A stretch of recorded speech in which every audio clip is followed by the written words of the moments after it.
Le Saint-Esprit a travaillé en Christ. Dans Luc 1, 34 et 35, nous lisons « Marie dit à l'ange, « Comment cela se fera-t-il, puisque je ne connais point d'homme ?» L'ange lui répondit, « Le Saint-Esprit viendra sur toi, et la puissance du Très-Haut te couvrira de son ombre.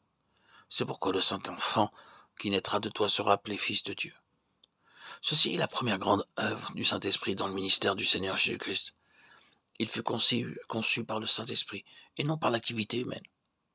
De la même manière, nous aussi nous sommes nés de nouveau par le Saint-Esprit, et non par la sagesse et l'intelligence humaine. Qu'importe le nombre de sermons que nous entendons, ils ne peuvent accomplir en nous l'œuvre du salut. Le Seigneur dit la même chose à Pierre dans Matthieu 16, 15, 17. « Et vous, leur dit-il, que dites-vous que je suis ?» Simon-Pierre répondit, « Tu es le Christ, le Fils du Dieu vivant. » Jésus, reprenant la parole, lui dit, « Tu es aussi mon fils de Jonas, car ce ne sont pas la chair et le sang qui t'ont révélé cela, mais c'est mon Père qui est dans les cieux. » Pierre fut en compagnie du Seigneur Jésus pendant 3 ans. Quel privilège! Il abandonna tout, le suivit, et durant 3 ans, il vit s'accomplir chaque miracle. Il entendit tous les sermons.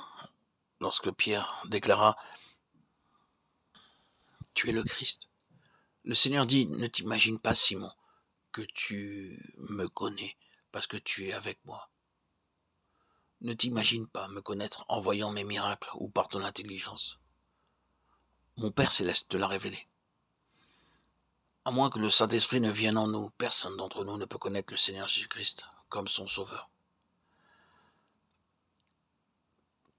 Car le salut ne s'accomplit pas par les sermons, par l'activité humaine, par le raisonnement ou l'argumentation, mais par une révélation divine. C'est l'œuvre du Saint-Esprit. Et c'est uniquement de cette manière que je réalise qu'il est mort pour moi personnellement. Ce fut par cette révélation personnelle que l'œuvre de l'Évangile commença à se propager en beaucoup de parties du monde. J'ai souvent raconté cette histoire, mais je la redirai de nouveau. En Allemagne, un artiste peignait le portrait d'une jeune fille. Dans son atelier se trouvait un tableau représentant le Seigneur Jésus-Christ sur la croix. Cette jeune fille n'avait jamais vu auparavant un tel tableau. Curieuse, elle demanda avec persistance « Qui est cet homme ?» L'artiste essaya d'éviter la réponse, mais elle insista. À la fin, il dit vaguement « Il est celui qui est mort pour le monde. » Il devait être une très grande personne pour mourir ainsi, dit-elle. « Je voudrais le connaître. » Elle réalisa que si le Seigneur Jésus-Christ était mort pour le monde, il était mort pour elle. Elle crut et l'aima en retour. Un jour, elle envoya un message à l'artiste. « Je suis très malade, voudriez-vous venir me voir avant que je meure ? Je veux vous voir et vous remercier. » L'artiste vint et vit la jeune fille mourante, mais son visage rayonnait d'une paix parfaite. Elle dit « Monsieur, je veux vous remercier de m'avoir fait connaître le Seigneur Jésus-Christ. Avant que je vienne dans votre atelier, je ne savais pas qui il était. C'est là que j'ai entendu quelque chose le concernant. Maintenant, je sais qu'il est mort pour mes péchés, je sais qu'il m'a pardonné, je vais à lui. » Avec ces mots, elle ferma paisiblement ses yeux et s'endormit. L'artiste pensa que ceci est étrange. Ce tableau de Christ était accroché dans mon atelier pendant de nombreuses années, mais je suis le même homme.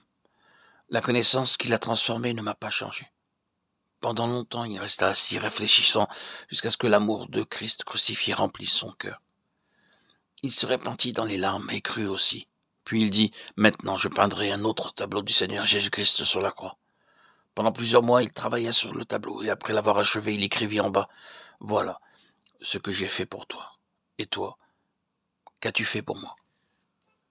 Plusieurs années après la mort de l'artiste, le tableau fut accroché dans une galerie d'art en Allemagne. Beaucoup venaient le voir et s'en allaient. Mais un homme, le comte Zinzendorf, vint et ne put pas partir. Il lisait toujours à nouveau les mots « Voilà ce que j'ai fait pour toi et toi, qu'as-tu fait pour moi ?» Durant des heures, il resta là jusqu'à l'heure de la fermeture.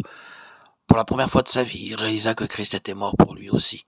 Et là, dans la galerie d'art, il s'agenouilla, sans se préoccuper de ceux qui le voyaient, et se donna lui-même à Christ.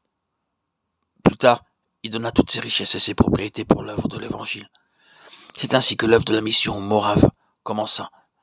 Si Zinzendorf devint le fondateur de la mission, ce fut par les Moraves que Wesley naquit de nouveau lors de son voyage en Amérique. Ceci nous prouve que ce n'est pas par le raisonnement, mais par le Saint-Esprit que les yeux de l'Esprit sont ouverts. Vous pouvez discuter avec quelqu'un pendant des années et rien ne se passe. Mais aussitôt que nous prions, quelque chose commence à se former. Il en fut ainsi avec mon père. Après ma conversion, il lut la Bible entièrement et il me dit « Oui, c'est un livre merveilleux. Mais je ne peux pas dire que ce soit le livre, le seul livre. » Je dis « Je ne discuterai pas avec toi, je prierai seulement pour toi. Le jour viendra, j'en suis sûr, où le Seigneur te rencontrera et tu sauras que c'est bien le seul livre. » Il le lut une seconde fois et me dit « Oui, c'est un livre merveilleux. Mais je ne peux pas dire que le Seigneur Jésus soit le seul sauveur. » Un jour, nous eûmes une réunion dans ma ville natale. 10 à 15 personnes s'allièrent pour essayer d'interrompre la réunion avec des pierres. Après que le message fut terminé, les gens s'agenouillèrent et commencèrent à prier. Une sœur entonna un chant. Qui peut laver mes péchés? Rien, sinon le sang de Jésus. Ils le chantèrent plusieurs fois avec larmes. Les uns se levèrent et partirent. Ils entrèrent et sortirent, entraînant les pieds pour tenter de nous déranger. Malgré cela, personne ne fit attention, bien que pendant une demi-heure, ils entrèrent et sortirent. Ce soir, mon père était là. Il me dit « Maintenant, je suis convaincu qu'il y a de la puissance dans ces réunions. » Ils ont fait de leur mieux pour déranger, mais ne le purent pas. J'ai vu moi-même ces personnes. Ce soir-là, je vis mon père pleurer. « Seigneur, aie pitié de moi, Seigneur, aie pitié de moi, je suis un pécheur, aie pitié de moi. » Quelque temps après, il vint pour une affaire au tribunal de justice, s'apercevant une église vide et se sentant très fatigué, il entra pour se reposer. Soudain, il vit une lumière brillante devant lui et entendit ces mots « Voici l'agneau de Dieu qui ôte les péchés du monde. » Mon père dit « Seigneur Jésus, tu m'as sauvé, tu as sauvé mon fils, sauve-moi. » Puis, il me dit « Maintenant je sais que c'est le seul livre. » Il s'humilia et fut baptisé. Son visage resplendissait alors qu'il rendit témoignage. Maintenant il est parti dans la gloire, mais je suis sûr que nous nous rencontrerons.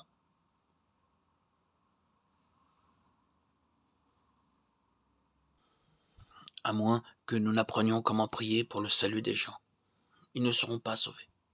Nous pensons parfois que par des méthodes mondaines, de l'habileté, par de bons sermons, de la musique, nous pouvons sauver beaucoup d'âmes. Ceci est fallacieux. La réelle œuvre de Dieu est forgée uniquement par le Saint-Esprit. Nous ne pouvons pas l'ignorer, aussi intelligents que nous soyons. Le Seigneur Jésus est né du Saint-Esprit. Nos yeux ne peuvent être ouverts que par le Saint-Esprit.